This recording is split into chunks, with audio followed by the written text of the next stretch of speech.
Hey friends, I'm 23 right now, and in this video I'm going to talk about things I wish I knew while I was 13. First, we've got realize that to become good at something, we first need to be bad at it. One reason I didn't started filming YouTube videos earlier on was I wanted them to be really good, but I realized that if I want to be good at it, I first need to be bad at it, and that same applies to any other skill like getting better at maths. For that to happen, I first gotta be willing to suck at it a little bit. Next is to run towards your fears. I'm not asking you to do life-threatening things like jumping off a cliff.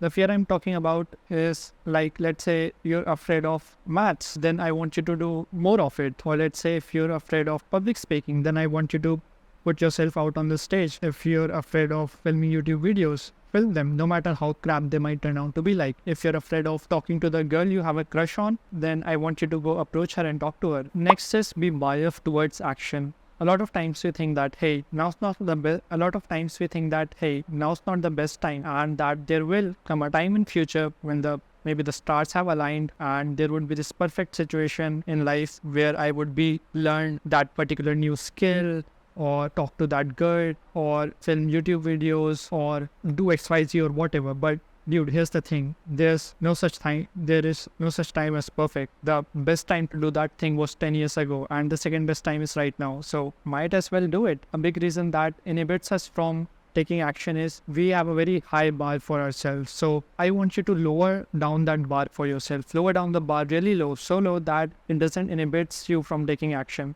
Be willing to suck at. I want you to develop a growth mindset rather than a fixed mindset.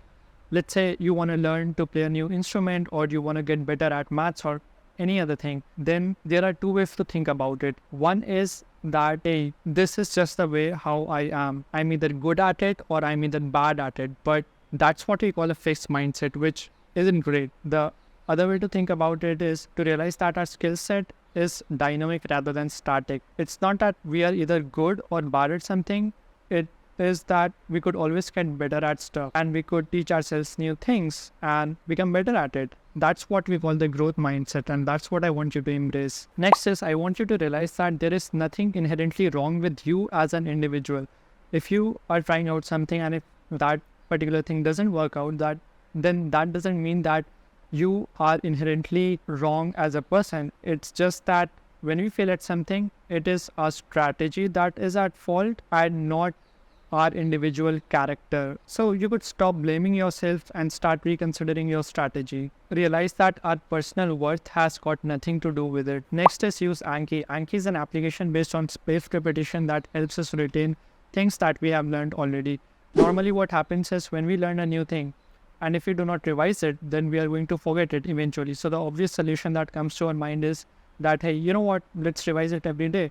But it is practically impossible to revise everything every day. So here comes the concept of spaced repetition that Anki utilizes. It says that we've got to learn things in increasing intervals of time. So the way Anki works is that we make flashcards in it, and Anki would show us those cards in increasing intervals of time, and this way we are able to retain new knowledge very effectively. There are lots of videos on YouTube on Anki. Please go watch them.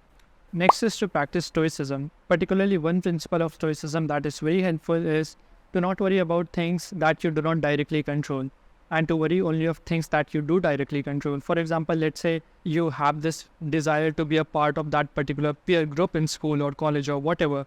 Then you do not control whether that peer group accepts you as a peer or not, but what you do directly control is go talk to them from yourself. You do not control that if your crush likes you back or not, but what you do directly control is go talk to her from your side. You do not control if you be the part of football school team, but what you do directly control is that you practice your sport regularly. You do not control that whether or not you would get good grades on your school test, but what you do directly control is study regularly. You do not control if you'll win that singing, dancing, XYZ competition or not, but what you do directly control is that you take part in it. Here's the thing, mate. In life, we take many shots. We lose at many and we win at many. That's just the way life is. Our job is to take those shots and not worry whether or not those shots will lead to anything. Realize that we fear uncertainty more than we fear failure itself, and that failure won't hurt you half as much as the regret of not trying things in the first place. Next is to work out. Hit the gym, start lifting weights. Some people say that might limit your